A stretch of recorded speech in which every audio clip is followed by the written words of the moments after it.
მოგესალმებით მეგობრებო, დღეს მე წარმოგიდგენთ სამაგიდო თამაში Brazil Imperial.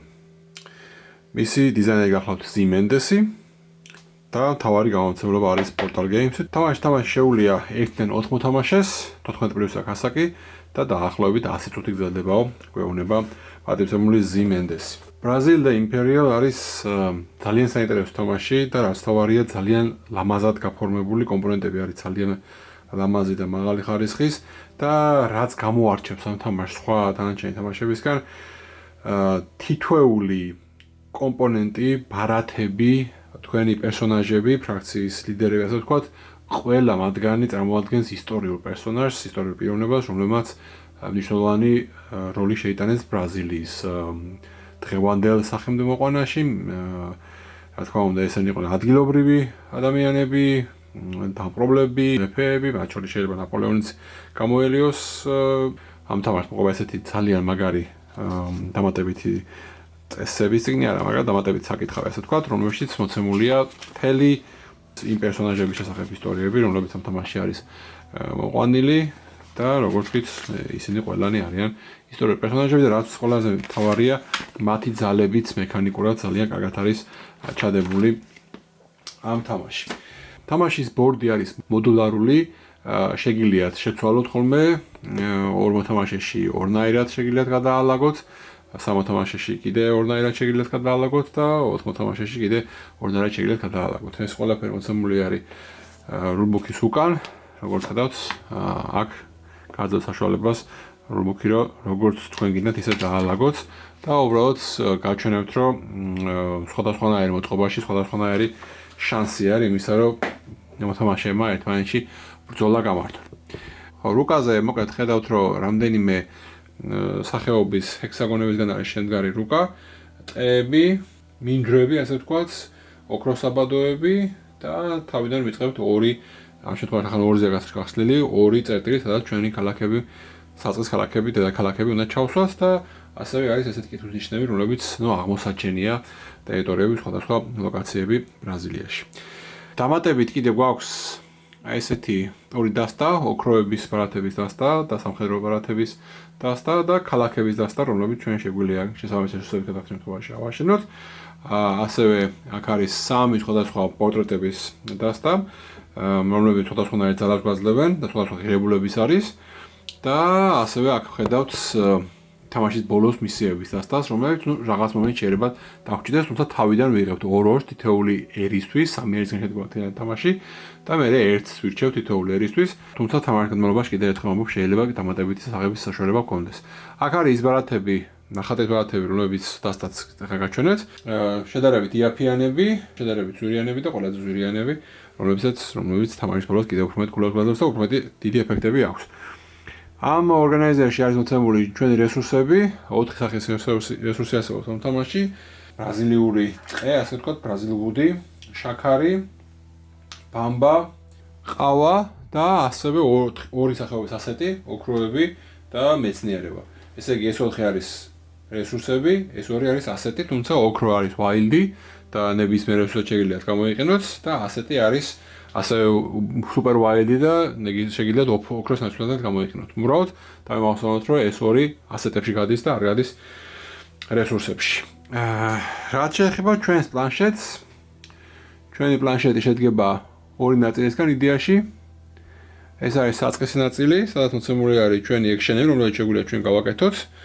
5 ექშენია და როგორც Kite-ში არის 1 ექშენს ვდებთ, 1 ექშენზე ვდებთ ამ ჩვენს არკისებურ ტოკენს და ვაკეთებთ იმ ექშენს და აქ ქვევით რაღაც დამატებით ბონუსები, რომელიც გადაადგილებას ეხება ჩვენი საჯარო დანაყოფებისა და ზემოთ მოცემული არის ჩვენი საჯარო დანაყოფები, რომლებიც შეგვიძლია ჩვენ გამოვიყვანოთ და მათი ღირებულებები, ამ ღირებულებებს დააკვირდებით სხვადასხვა პლანშეტზე სხვადასხვა არის, მანდაც ასიმეტრია.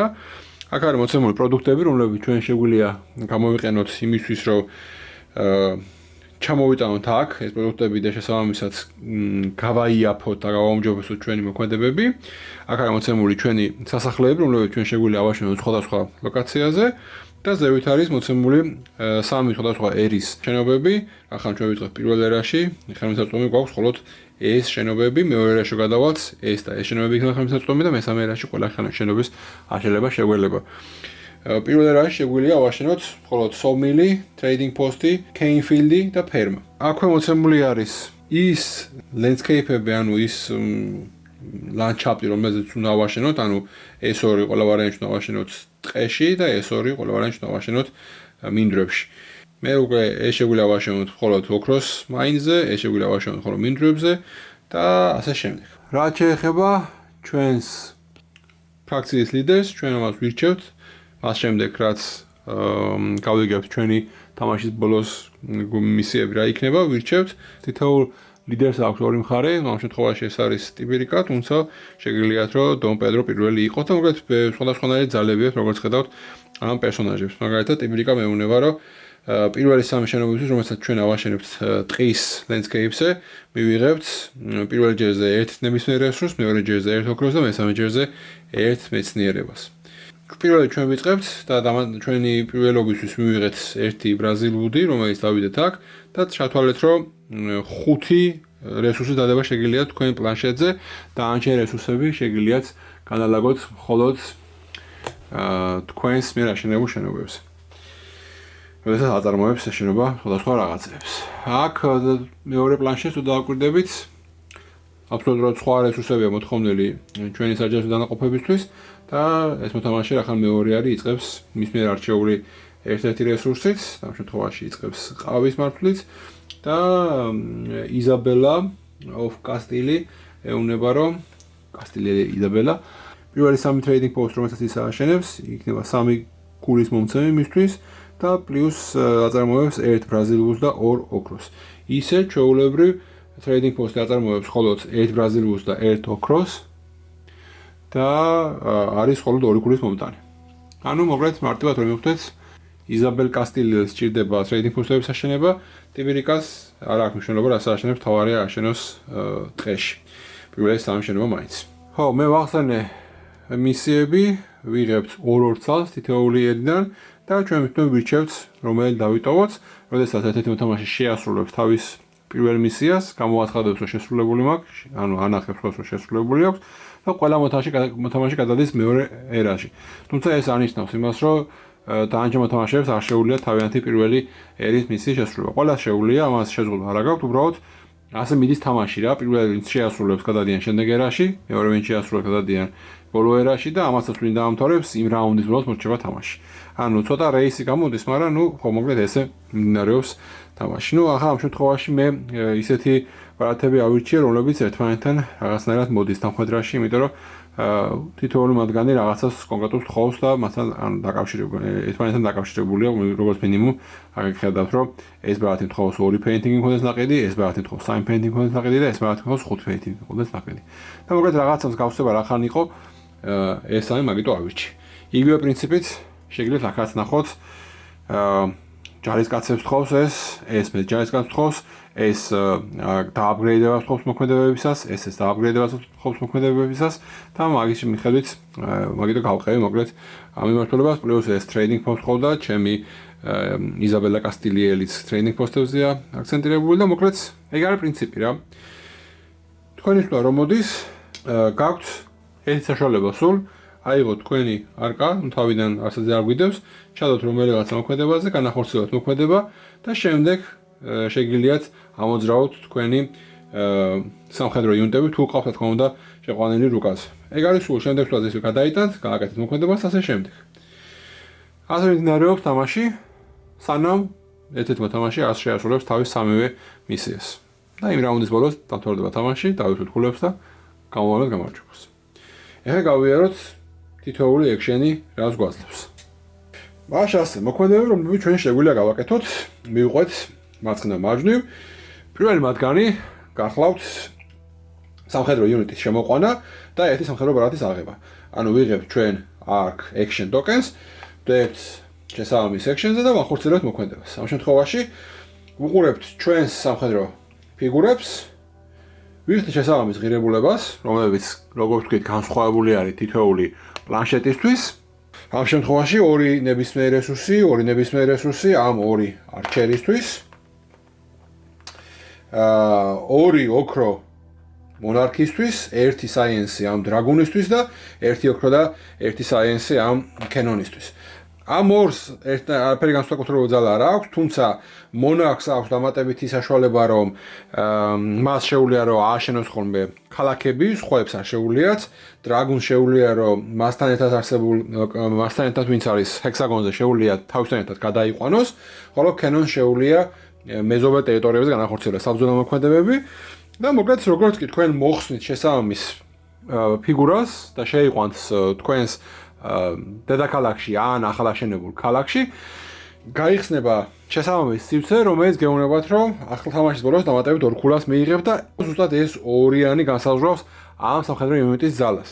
და თუ ჩვენ ეს იუნიტი ჩვენ მოგვიკვდება, ის არ დაბრუნდება ამ ლოკაციაზე, ეს სულ ღია არის აწი, ის დაბრუნდება აქ და შეგიძლიათ ჩვეულებრივ, როცა გააკეთებთ ისევ მოქმედებას, უფასოდ შეიყვანოთ ხოლმე ისევ და ისევ თქვენ ქალაქში ან თქვენს დედაქალაქში.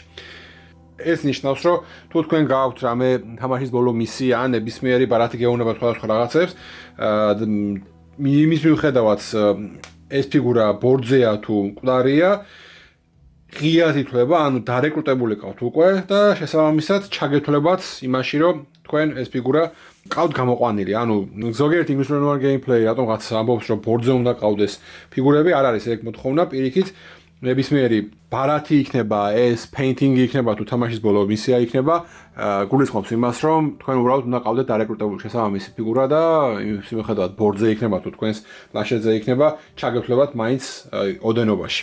მოდი ახლა გავიაროთ manufacture action-ი, ბოლო action-ი. manufacture action-ისას იღთით აი ამ 6 პროდუქტის შესაბამის ღირებულებას, რომელსაც თქვენ გინდათ, იღებთ შესაბამის ფიგურას და upgrade-ებთ ერთ-ერთ თქვენს actions, მაგალითად, თუ გადავიხადე მე ახლა 2 მწვანე რესურს, ავიღებდი აი ამ კუბიკს და ჩავდივებდი შესაბამისი ფერის action-ის დასააპგრეიდებელ slot-ში. ანუ შემიძლია დავაპგრეიდო renovate-ი, ან შემიძლია დავაპგრეიდო harbor-ი. თუ აქედან ავიღებდი, შემიძლია დავაპგრეიდო იგივე manufacture-ი, ან შემიძლია დავაპგრეიდო deploy action-ი და თითოეულ მათგანი თამაშის ბოლოს ქულას მოგცემს. აქედან 3 ქულას გაძლევს, 3 ქულა და ბოლო 4 ქულა არის. თუ მე manufacture action-ს დავაპგრეიდებ, ეს ნიშნავს, რომ ერთი ნაკლებ რესურსი შემიძლია გადავიხადო ამის შემდეგ უკვე manufacture action-ებზე. უბრალოდ განითვალისწინეთ, რომ ოქრო და science-ი არ არის რესურსი და ითვლება ასეტებში, ამიტომ მაგათ ვერ მოვაკლებთ. თუ თქვენ დააპგრეიდებთ deploy-ს, დამატებით ერთი სამხედრო იუნიტის შემოყვანა შეგიძლიათ და კიდე დამატებით ერთ სამხედრო ბარათს იღებთ და ბარემ ისიც გავიაროთ, რომ როგორც ხედავთ, თითოეულ მოქმედებას ქვემოთ აქვს დამატებითი ბონუს გადაადგილება. როგორც თქვი, ჩვენ სვლაზე, როცა ჩვენ ვიჩვენებთ მოქმედებას, დავუშვათ მე თუ ავირჩიეთ deploy action-ი და შემოვიყვანე ეს ჩემი სამხედრო იუნიტი. შემდეგ მე შემიძლია ერთი free movement-ი გავაკეთო და პლუს კიდე გავაკეთო ეს მოძრაობა, რომელიც მეუბნება, რომ სადაც არ უნდა იყოს ჩემი იუნიტი, შემიძლია ის იუნიტი დავაბრუნო ქალაქში ან დედაქალაქში. ანუ ეს გულისხმობს, რომ სულ აგერ ყავდეს ამ მოქმედების განხორციელების შემდეგ შემიძლია, რომ დავაბრუნო უკან აი ამ მოქმედებით და მერე შემიძლია, რომ free movement რომ აქვს, ის გამოვიყენო და თქვა გადავიდე მებისმიერ ტერიტორიაზე. ანუ ორი მოძრაობა გაქვთ ხოლმე ყოველთვის, ყოველი action-ი გაძლევთ დამატებით მოძრაობას, რომელიც გაძლევს საშუალებას კონკრეტული გადაადგილება გააკეთოთ და პლუს ერთი თავისუფალი გადაადგილება გაქვთ. ეს ორივე გადაადგილება შეგიძლიათ გამოვაყენებოთ ერთ იუნიტს, შეგიძლიათ გადაანაწილოთ ორ სხვადასხვა იუნიტს. manufacture action-ის გადაადგილება გვეუბნება, რომ თქვენი იუნიტი შეგიძლიათ გადაადგილოთ ოქროს მაინზე, ანუ აქ შეგიძლიათ გადმოიყვანოთ.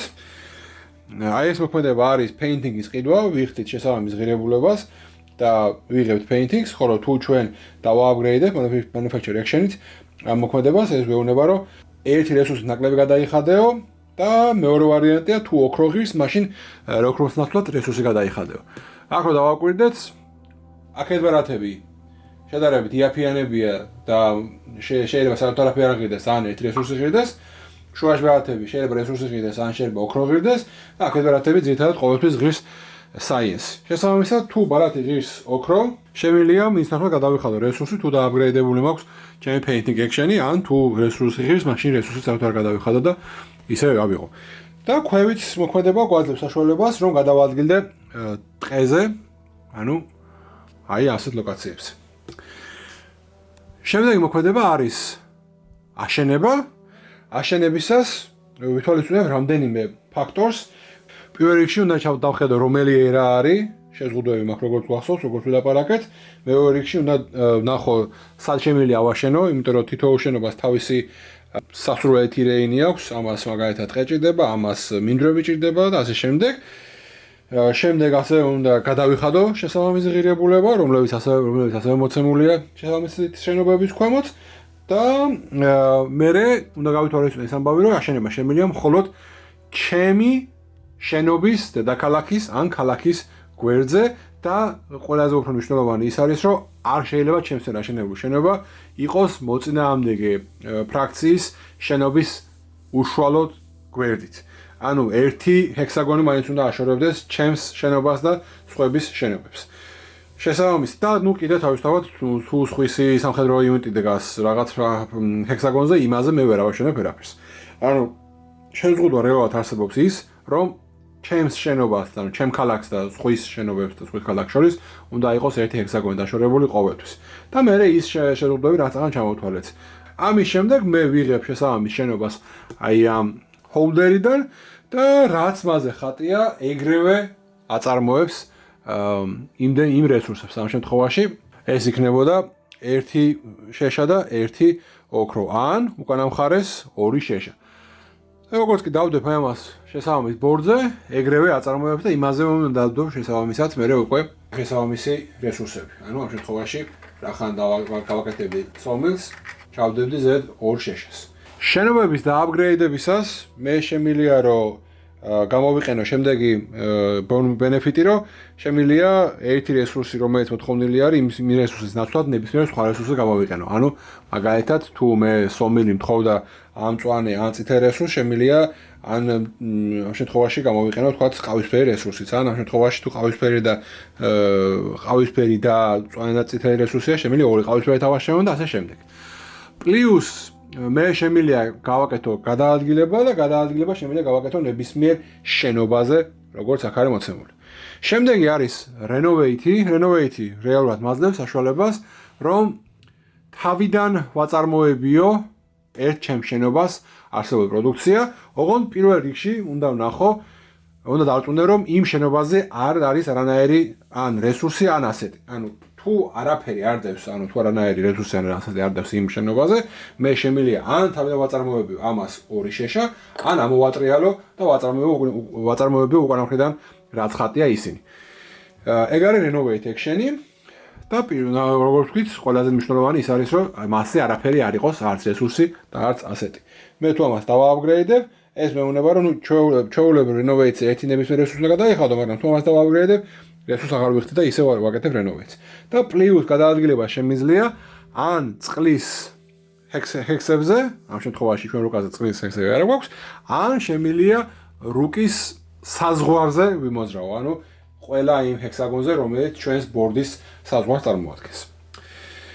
ბოლო ორი action-ი არის გაერთიანებული, ასე ვთქვათ, თუმცა მაინც თასაკ action-ად უпростоრად. ეს არის harbor-ი, აქ რომ მივდივართ ვიღებთ ნებისმიერ ერთ რესურსს და თუ ჩვენ მას დავაპგრეიდებთ, მაშინ მივიღებთ ერთ ოქროს ბარათსაც, ხოლო ეს არის მარკეტი, trade action-ი, რომელთაც შემიძლია გავცვალო ზუსტად ესენი, ზუსტად ამაში.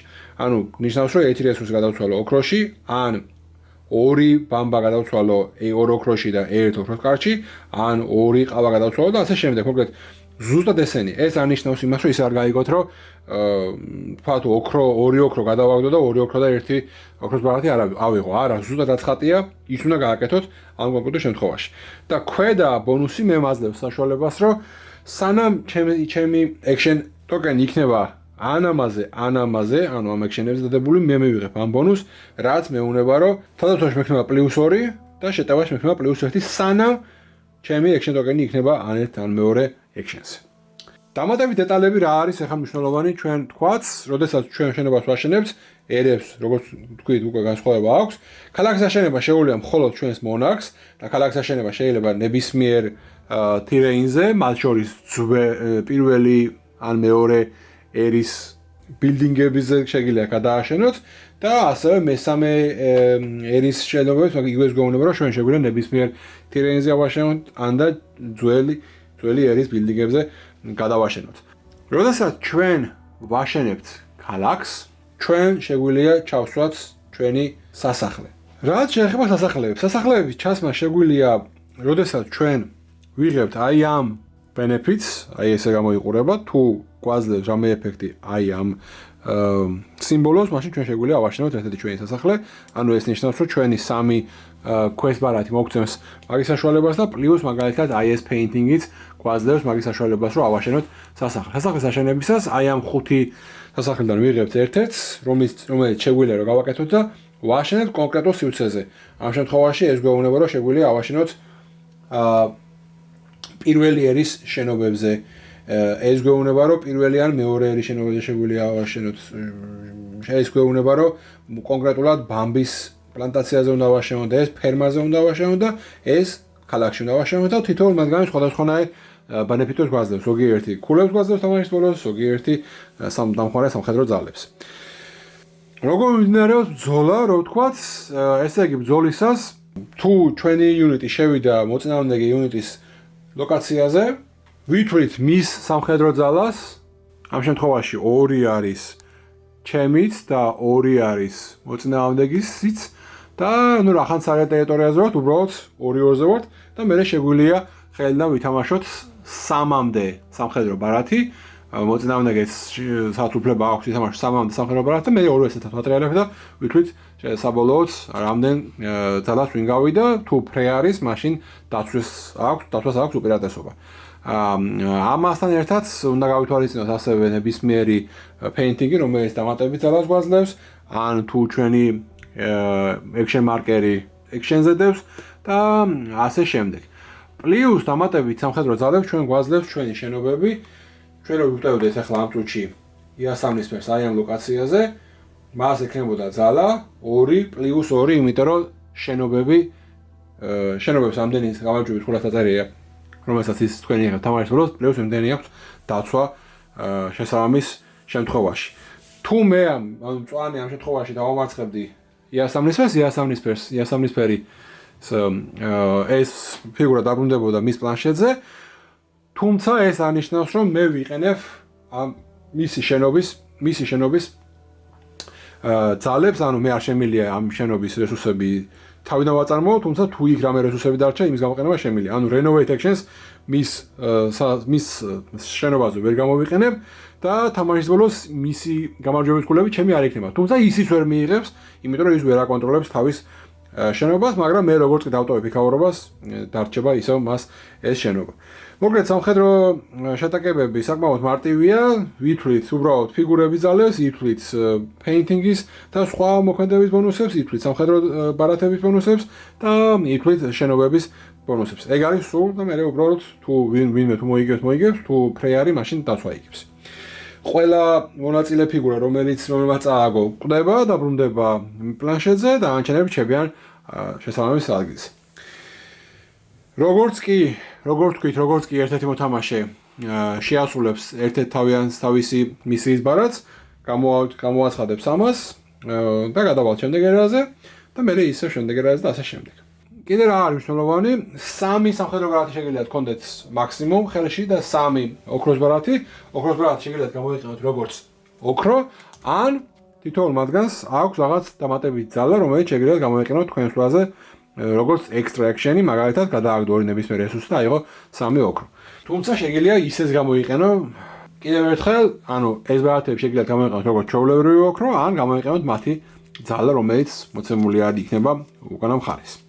ზოგიერთი მათგანი თამაშის ბოლოს ქულა იქნება, ზოგიერთი ეგრევე მყისიერი ბონუსი იქნება და ასე შემდეგ. რაც შეეხება აი ამ თაილებს, როდესაც ჩვენი სამხედრო იუნიტი დაასრულებს მათზე მოძრაობას, ჩვენ ამოვატრიალებთ შესაბამის თაილს და ნახავთ მის უკან რა არის. ამ თაილების უკან შეიძლება სხვადასხვა რამე იყოს. შეიძლება იყოს ესეთი ექსპედიციები, რომელიც გეუბნება, რომ თუ აქ მოხვალ შენ და ამდენი სამხედრო ძალა გექნება, შენ შეგიძლია დაამარცხო ადგილობრივი ტომები და მიიღებ მაგალითად ამ ბონუსს. ეგ არის იდეაში რაც შეიძლება ნახოთ, ასევე შეიძლება ნახოთ ცხოველები, რომელიც გეუბნებათ, რომ თუ ერთ ცხოველს გაქვთ ნახე 100-ას მიიღებთ, თუ კიდე ნახავთ ცხოველს 300-ას აიღებთ, თუ კიდე ნახავთ ცხოველს 500-ას აიღებთ. არა აქვს მნიშვნელობა რომელ ცხოველს ნახავთ, უბრალოდ ცხოველები უნდა შეაგროვოთ, რა თქმა უნდა გაგიმართლეთ. ესენი რენდომზე შემოდის, შეიძლება სულ არ იყოს სამი ცხოველი შემოტანილი, შეიძლება იყოს. როდესაც გადადიხართ ერიდან ერაზე, იღებთ წინაერის აი მარკერს და upgrade-ეთ ერთ-ერთ რომელიღაც მოქმედებას აი ასე და როდესაც ამ მოქმედებას აკეთებ, იღებ შესაბამის ბონუსს. ეს მაგალითად გეუბნებათ, რომ ნებისმიერი ამოუტრელებელი exploration tile შეგიძლიათ ნახოთ და შეამოწმოთ შემდეგი ანუ უბრალოდ რო იწოდეთ რა გელოდებათ ქვეშ, ხოლო მეორე რაუნდის მეორე რაუნდის action tile-ის ქვემოთ არის დამატებითი ერთი სამხედრო ძალის აღება, ანუ რაც იმისკენ ვიგანიშნებთ, რომ თამაშის ბოლოს უფრო მეტი სამხედრო კონფრონტაცია შეიძლება მოხდეს. თამაშის ბოლოს კულებს ვიწერთ ძალიან ბევრი რამისგან, კულებს ვიწერთ აქედან, კულებს ვიწერთ კულებს ვიწერთ ყოველი ჩვენი შემოყვანილი unit-ისთვის, კულებს ვიწერთ ყოველი ჩვენი manufacture-ისთვის, კულებს ვიწერთ painting-ებისთვის, კულებს ვიწერთ ჩვენი შენობებისთვის, კულებს ვიწერთ ჩვენი შესრულებული მისის ბარათებისთვისაც და basically ეგ არის საიდანაც კულების დაწერის ძირითადი წყაროები მოდის. სულ ეს იყო ბრაზილი. იმედია მოგეწონათ, კითხვების შემთხვევაში მოგწერეთ, გამოიწერეთ ჩვენი არხი და ითამაშეთ მეტი ბორდ გეიმები.